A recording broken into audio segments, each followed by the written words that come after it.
家人穿越水浒成为武大郎，开局竟遭潘金莲强行灌药。而正在这时，门外传来了急促的敲门声。武家娘子，武家娘子，干娘稍等，奴家这就来。武家娘子要手脚利索一点，那边催得急。奴家知道了。武家娘子只要肯干，以后自然少不了你的吃喝。多谢干娘。坏了，这把毒药又给我弄来一包，怎么办？我这小胳膊小腿的，别说他跟王婆2个人，就算他潘金莲1个人，我也干不过呀！不行，我得跑，不能就这么窝窝囊囊的死了。哎呀，丑八怪，你没长眼睛啊！不对呀，这情景怎么这么眼熟呢？不好意思，失误。哎呦，西门大官人一向少见，你老怎么有空来这边串门了？王干娘，这是谁家？速出来与我赔礼，否则我一定拉他上县衙。这是武大家，老身这就去喊武家娘子出来。西门庆，他果然是西门庆，那这剧情不对呀，哪个环节出了问题？还是我没把事情理清楚？大郎，你怎么了？不知门外出了何事，我出去看一眼。下人心里咯噔一下，转身金莲已经跑去。嘿，娘子，不许出去！大郎，奴家不出去就是了。你这是怎么了？突然这么暴力，地上凉，拍起来！武家娘子，你家的痔疮干砸到了西门大官人，你赶快出来道个歉。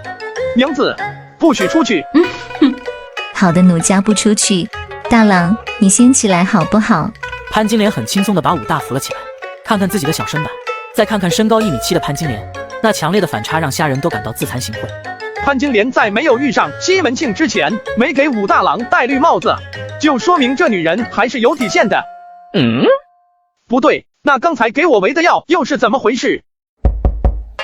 武家娘子，西门大官人可是要生气了，要报官呢。哎，干娘，这就来了。敲什么敲？我来了。刚才隐约听到一个娇柔妩媚的清脆声音，还以为是一个怎么样的美娇娥呢？怎么出来个这么玩意？就是你用这玩意砸的我！你哪只眼睛看到我拿它砸你了？哼，你这个3寸丁也敢欺负本大官人！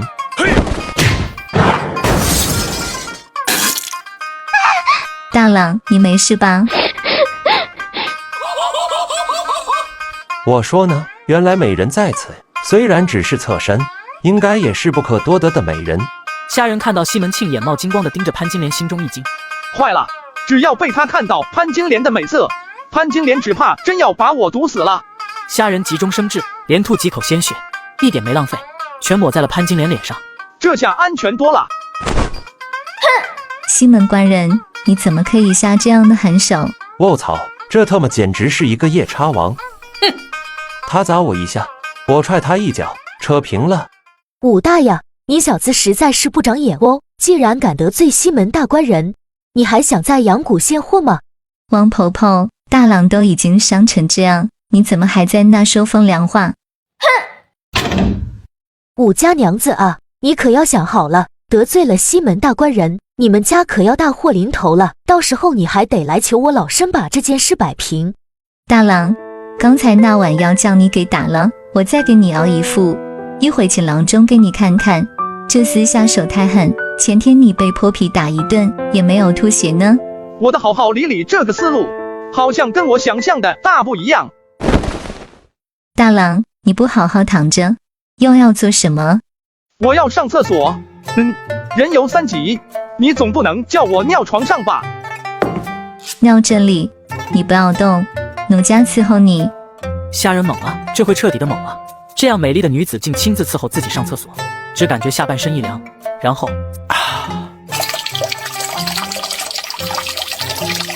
大郎完了吗？完了。你好好休息，奴家去把公桶倒了。现在的潘金莲，这不就是一个贤妻良母吗？怎么跟记忆里的不一样？今天刚看见西门庆这个罪魁祸首，那么这身伤坏了坏了，书中说武大郎被西门庆踹了窝心脚，才落下病根，现在面也见了，我也挨打了，是不是下一步该毒死我了？刚才王婆给潘金莲什么东西了？难道一切都是假象？是在王婆掩护下暗度陈仓？这就是要毒死我，痛煞我也！四肢一挺就倒在了床上，进气少出气多，眼看就要完蛋。恭喜宿主植入成功，系统现在开启。这系统除了身体素质正常，其他数值完全不行呀！这不就是绝命了吗？宿主充钱就能变强，100两黄金增加一次人物属性，身高还能超过2.26米，是否充值？我擦，这不坑人吗？我卖炊饼一辈子也不可能挣到100两黄金。大郎，你怎么了？你可千万不能出事啊！虾仁穿越水浒成为武大郎，开局便迎娶了潘金莲，却遭西门庆一脚踹得卧床不起。大郎，你怎么了？你可千万不能有事啊！你入室走了，留下妾身可怎么活呀？大郎，你醒了，赶紧把药喝了吧。又是一句大郎吃药，却别有一番滋味在心头。然而这回接过药便一饮而尽。大郎，你在家休息，我去请郎中过来给你看病，等我回来。娘子不要再浪费钱了，无非殴打成伤，就这个药就行，有钱咱不花，省着。那大郎，你今天都吐血了。嘿嘿，我武大皮糙肉厚没事了。对了，王婆子给你送什么来了？王大户说我的活很好，甚是喜欢，要让我多做几次。什么活？还要多做几次？当然是我的女工活了。你这几天受伤，家里没收入，安心养伤，我做女工养你。娘子不要太过辛苦，你有我武大郎在，日子会好的。潘金莲点点头，并无反驳，扶着武大重新躺下，拿着碗便离去了。挣钱如何挣钱？空有一个系统有什么用？嘿嘿，有了，系统出来。哼，穷鬼，充不起钱叫我做什么？小财迷，我问你有没有可以改良炊饼的配方？这倒是有一个天津狗不理包子配方，赶紧拿出来。0.5两黄金。我操！你怎么不去抢？0.5两黄金相当于5两白银，这我不吃不喝要攒3个月。哼，穷鬼，买不买？不买我走了。买，必须买。次日早晨天蒙蒙亮，武大郎便挑着担子出来。炊饼，热乎乎的炊饼。武大呀，起来的这么早，也不在家多抱一会你的小娘子。听着王干娘阴阳怪气的说话，虾仁不想理会，便要离开。别走呀，武大，这么香，今天做的什么炊饼？又大又白又嫩的炊饼。有多大多白的炊饼？比老娘的还大吗？赶紧拿一个让老娘尝尝鲜。尝鲜可以5文钱一个。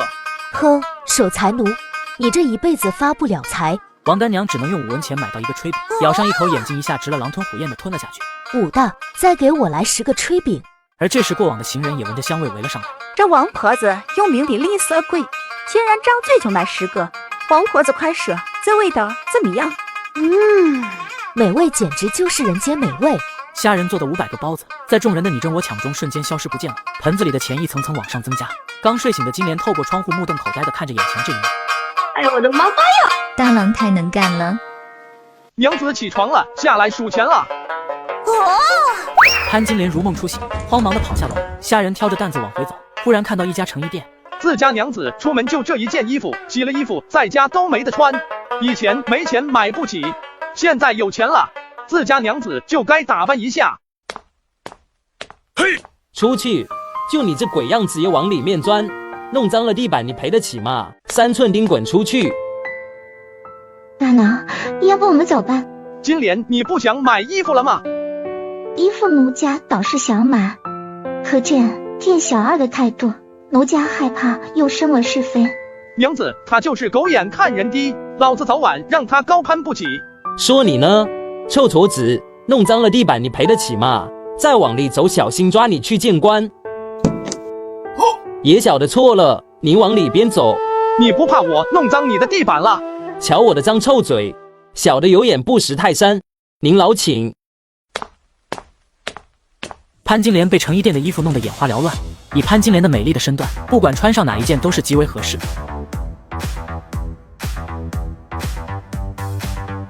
最后挑了件中意的交了钱，准备走人。大娘子您来了，小店蓬荜生辉。县令大人今日没来陪你吗？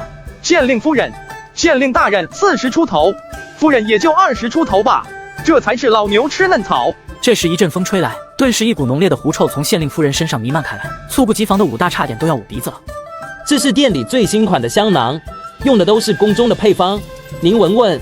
县令夫人略显慌乱地将香囊放进衣服。发家致富的机会来了。嘿嘿，哼，笑什么笑？再乱看，押你去衙门吃板子。夫人这样做是治标不治本。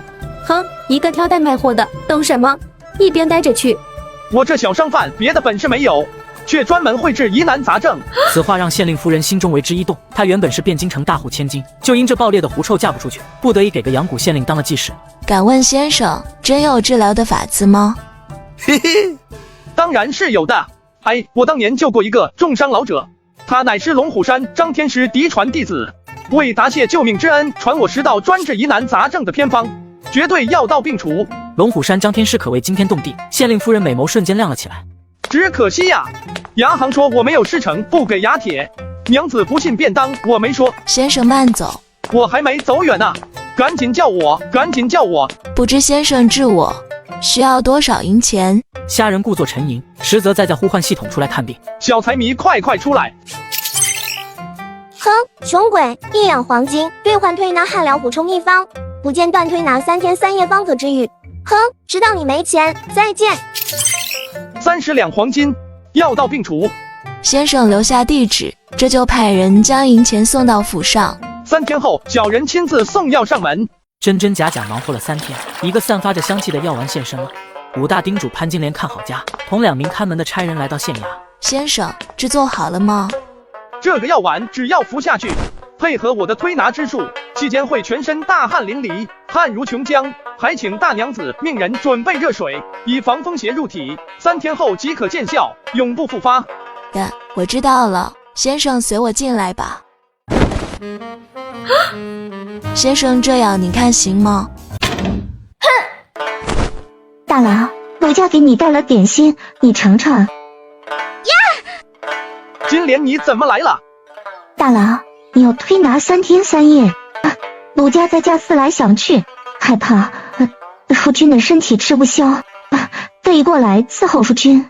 这样也好，只是大娘子，剑内唐突来此。无妨，先生尽管用力治我，只要能解了狐臭之疾，一切都依了先生。好的，大娘子，请您移步这边来。在虾人的一同胡乱操作下，县令夫人的狐臭却是明显有了好转。真没想到小小的阳谷县还有先生这般奇才。待事成后，我向县令大人讨要一样东西，不知先生可否喜欢？什么东西？郎中行医的凭证，牙帖。古人说深山藏虎豹，恶水逆蛟龙。小小阳谷县有先生这般奇人异士，着实难得。望你以后能用医术造福一方。小人只是走街串巷卖炊饼的，机缘巧合掌握几道偏方而已，只怕比不上那些饱读诗书之士。大娘子好意，小人只能拜谢。难得先生还有这般自知之明，我现在身上狐臭已经散去，越发感觉这牙贴你更应该拿着。如此，小人便多谢大娘子厚赏，便厚着脸皮接下这牙贴了。大郎，真的要改行做郎中了？县令大娘子的好意你也看到了，这做郎中确实比卖炊饼来钱快。为了让娘子过上好日子，决定改行做郎中。从清河大户家被老东家欺负，到无奈嫁给武大郎。虽说武大为人憨厚，但每次上街自己却常被街坊嘲笑和泼皮调戏，以至于自己每次出门都战战兢兢。但这一刻他仿佛见到了光，见到了生活的希望。嘿，小娘子，你嫁给这么个穷矮丑不委屈吗？一朵鲜花插在牛粪上，夜里亲这武大能够得着娘子吗？来了，让小爷安慰安慰娘子。张二狗，你不要在大街上见人都咬，小心我打掉你的狗牙。哼，武大郎，我还真要找你呢。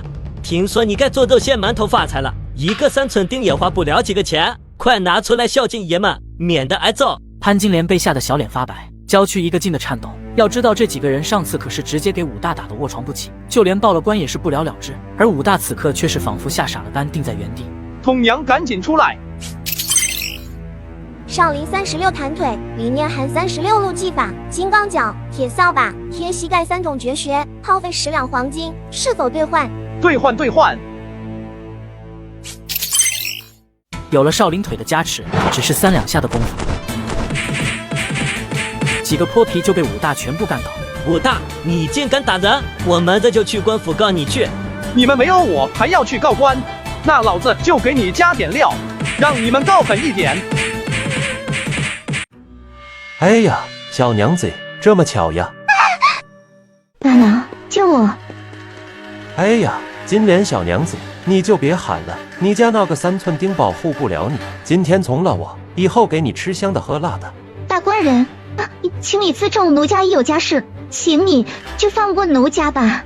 哎呀呀，这般模样倒是别有一番风味。小娘子赎罪，我来扶你起来。一阵风吹过，无中生有一般武大出现了。西门庆只觉得眼前一花，美人忽然变成了穷矮矬，还向自己一笑，笑得西门庆就是一个哆嗦。这是个什么玩意？西门大官人，我家娘子就不劳您费心来扶了。娘子吓到没有？咱们赶快去找了郎中看看。西门庆不乐意了，看着2人凑成一对，怎么看怎么不顺眼。鲜花插在牛粪上都不足以形容这一对。西门庆朝着旁边一诺嘴，边上恶奴便窜了上去。嗨，矬子，你家娘子冲撞了我家大官人，就这样走了不成？那就找个兽医看看去吧。矬子，你是欠揍不是？你把我娘子撞倒，逼在墙角，我还没说你们的事，你们竟厚着脸皮来找我要赔偿。乡亲们都评评理，还有这么欺负人的吗？世上从来不缺少看热闹的。武大这么一吆喝，街坊四邻都围了过来。你这个3寸钉，别给你脸不要脸！哼！好汉，好汉饶了我吧！哼！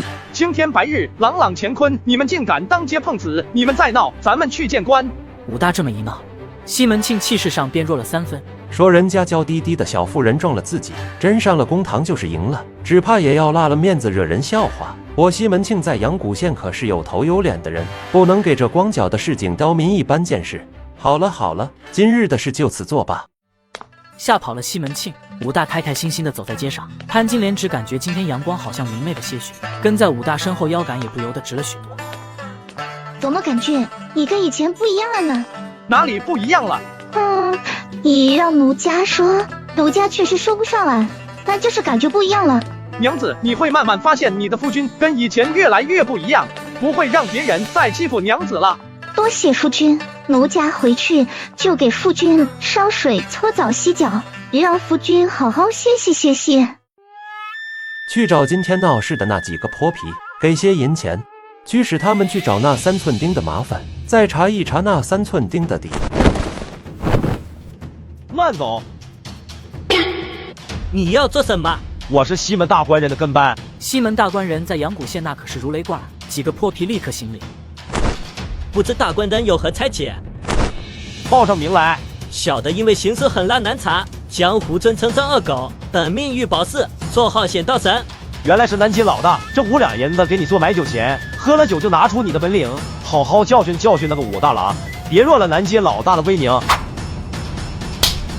让大官人放心，刚才是遭了3寸钉的偷袭，才因沟里翻了船，下次一定让他知道爷们的厉害。金莲，你的手工纱还在？奴家想挑个好日子。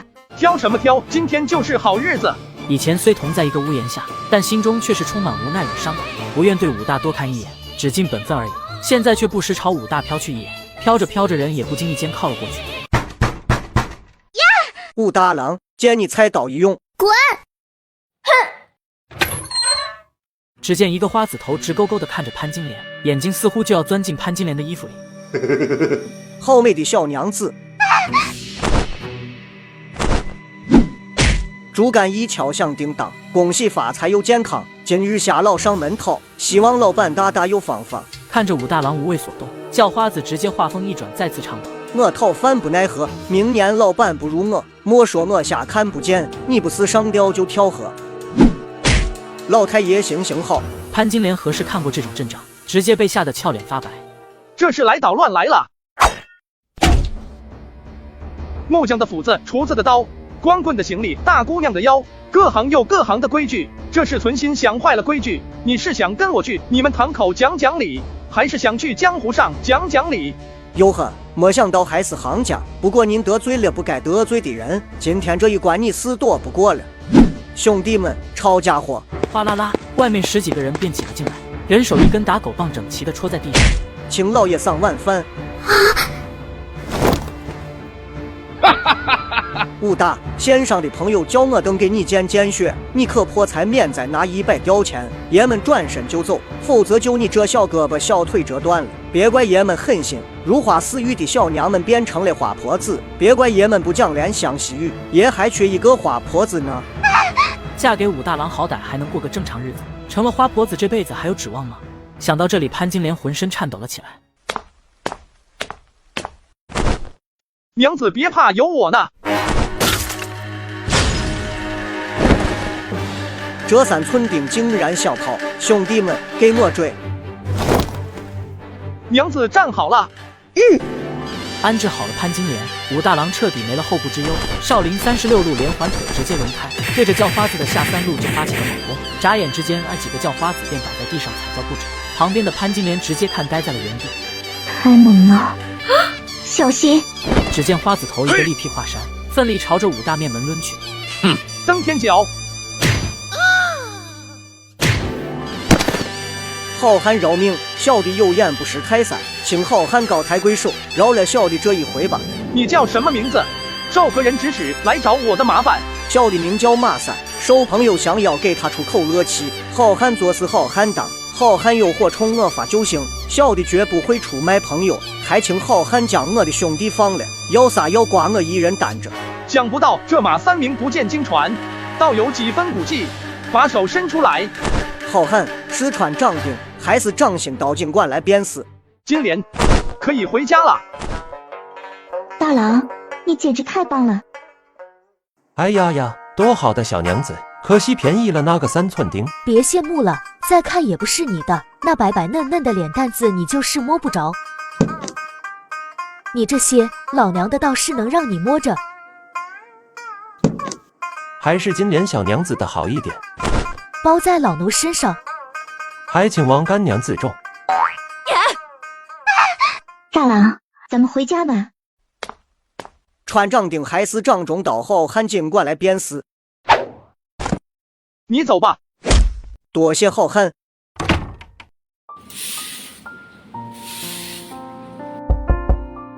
武家娘子在家吗？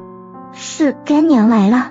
我说大郎，不是干娘说你这种粗活自己干也就算了，怎么能让小娘子也跟着干？斗家能干，和大郎一起干，我家很开心。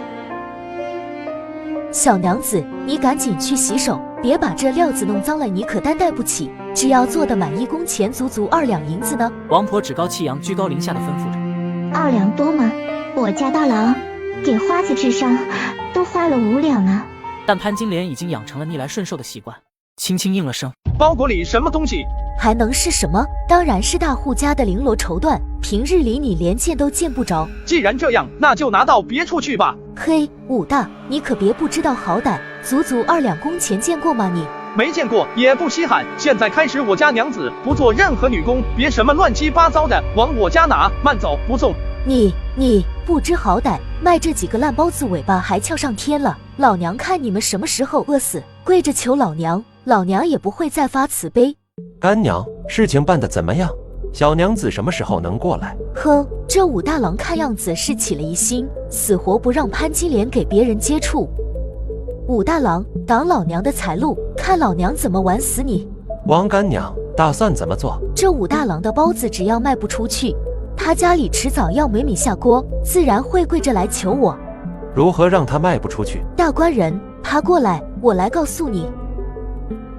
大官人，找几个泼皮，在他包子里放些老鼠屎、蟑螂类的小玩意，名声给他搞臭，他的包子自然卖不出去。到时候保证大官人和小娘子双宿双飞，夜夜欢歌。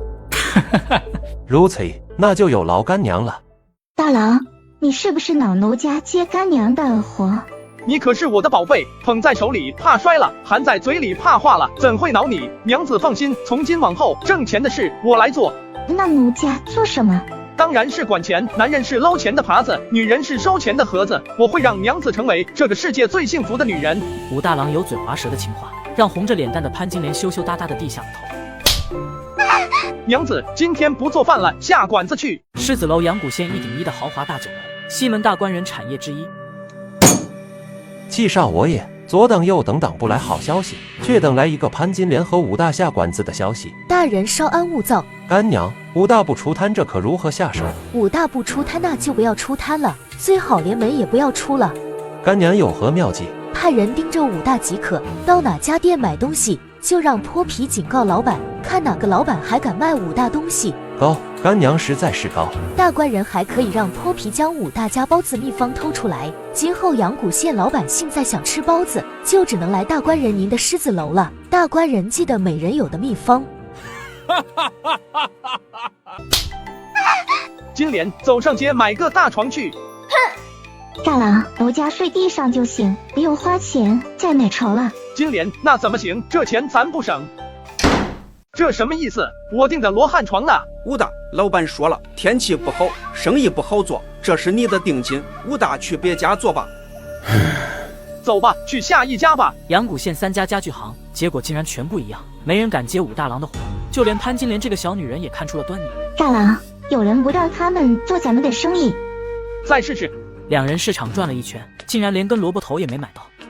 武大把眼光投向不远处虎视眈眈的一帮泼皮。不卖我东西是吧？好，老子不买了。商家都不卖给咱们，他们怎么活呀？娘子莫怕，会有人给咱送东西来。武大空手而归，狮子楼上西门庆和王婆举杯相和。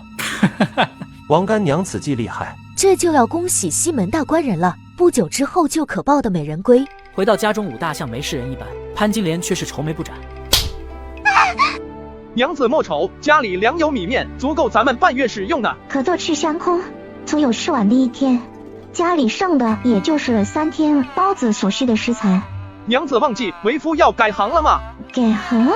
想起武大要改行做郎中的事，潘金莲松口气，暂且把担心压下一点。春夜微凉，娘子夜深了，我们睡吧。潘金莲羞涩地看着武大，平日里都当武大是透明人，而今天心里像装了兔子般砰砰乱跳。这天气好热。是有点热。看着武大傻乎乎的样子，潘金莲扑哧一笑，好美。娘子，我懂你的故作矜持，你也懂我的图谋不轨，对不对？大郎，别早点休息。娘子，你怎么睡地上了？我家平时不都是这样吗？武大从床上跳下，依旧短小，却用极有力的臂膀将潘金莲抱起。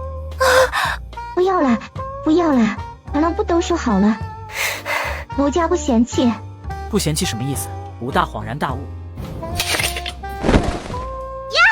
夜入民宅，非奸即盗，既然来了，那就别走了。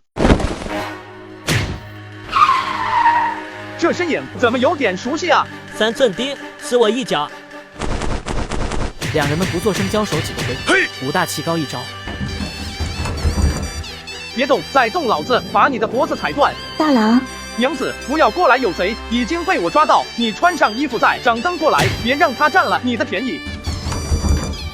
好啊，原来是你这泼皮，半夜3更私闯民宅，告到官府一定判你个流放。说你叫什么名字？谁指使你的？爷爷行不更名，坐不改姓，本命欲保四，江湖混好写道神，好汉做事好汉当，打板子还是流放爷爷一人扛着，其他废话休说。原来是水泊梁山108将之一的显道神玉宝四，今晚此事点到为止，谁派你来我也心中有数。这5贯钱你拿走，算打你的医药费，之前恩怨一笔勾销。是英雄是好汉，不服气就拉开架子比划，莫学了小偷小摸自降身份，做人就要做个堂堂正正的汉子。从小就有好汉梦的玉宝四一时说不出话来，被身高不足无耻的武大说出来，更是别有一番滋味。告辞。日上3竿，混账，这点东西都办不好，要你们有什么用？官文，一大早就动气，可别气坏了身子。金莲起床了，今天咱不卖包子做郎中了。买包子，买包子，买包子，买包子。俺家大郎说，今天不卖包子，单治疑难杂症。哼，卖包子的改郎中，你这是要治饿肚子病吧？潘金莲忍不住的低下了头。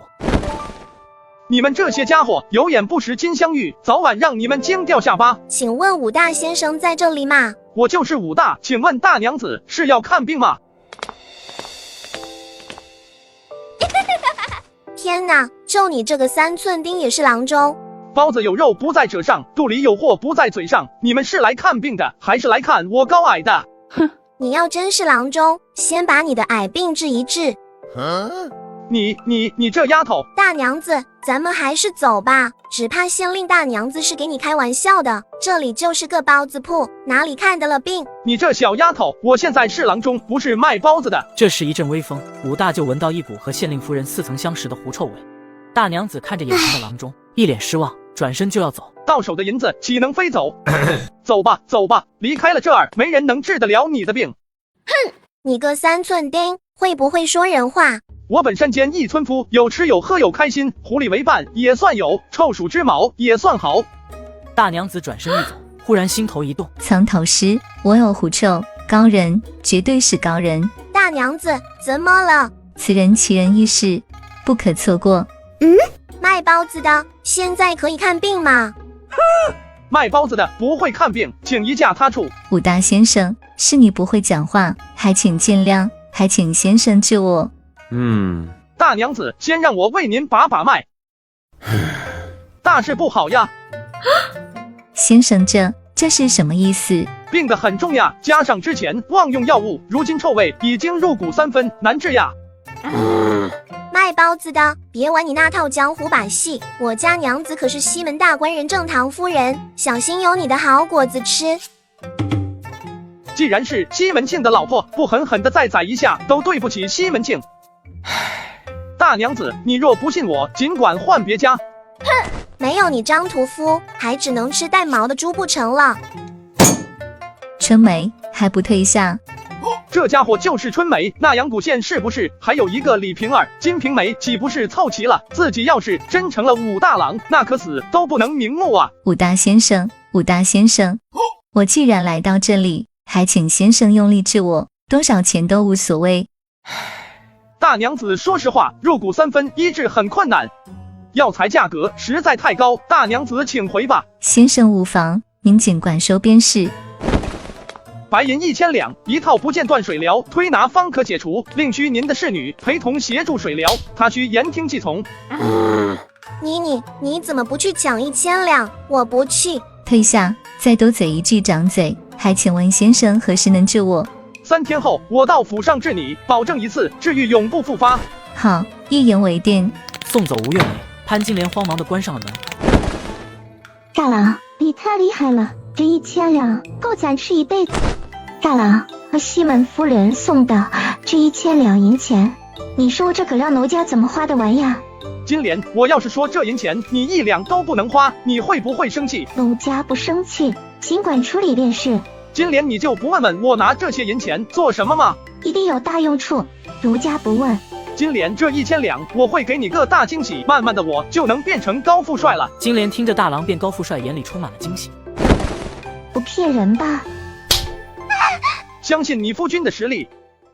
阳谷县城北花子帮据点，人为财死，鸟为食亡。西门大官人的200贯钱就在这里，那个武大有2瞎子，如何对付都好好想想法子。能者多劳，谁出的力大，钱自然要多分几贯。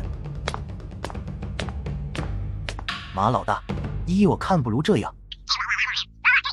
而此时的武大郎已经打开氪金系统，金光一闪，迎着消失，多了一份9转秘籍：1转身，2转骨，3转筋。随之一股热浪灼烧武大全身，武大清晰感觉到全身上下骨子里迸发出力量，筋骨不断增长，随着时间推移渐渐微不可闻。而此时的潘金莲开心地挑着水，想着用热水洗去自己和大郎一天的疲惫。快到家门口，忽然感觉眼前一黑，救命！救命！街上几个叫花子扛着一个女子玩命地奔跑，主被休走，武大郎来也！追出街口，眼看几个花子上了一辆马车，一路疾驰直奔城北，2条腿追4条腿，越追越远，眼看就要失去骡车的踪迹。武大心中大急，忽然一股热流顺着足少阴直奔足底涌泉穴。9转玄功第1转，转身，立刻脚力大增，风驰电掣。谁家的孩子在追马车？他跑得好快呀！城外景阳冈，几个花子扛起潘金莲钻进山林之中。哼，哪里逃？不好中计了。武大，今天就是你的死期，受死吧！嘿，你爷爷在此。哼，兄弟们一起上，杀了他，我们都能分到大头。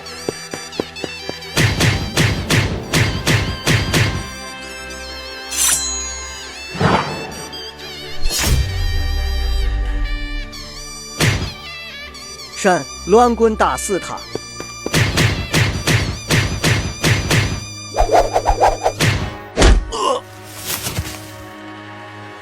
哪里逃？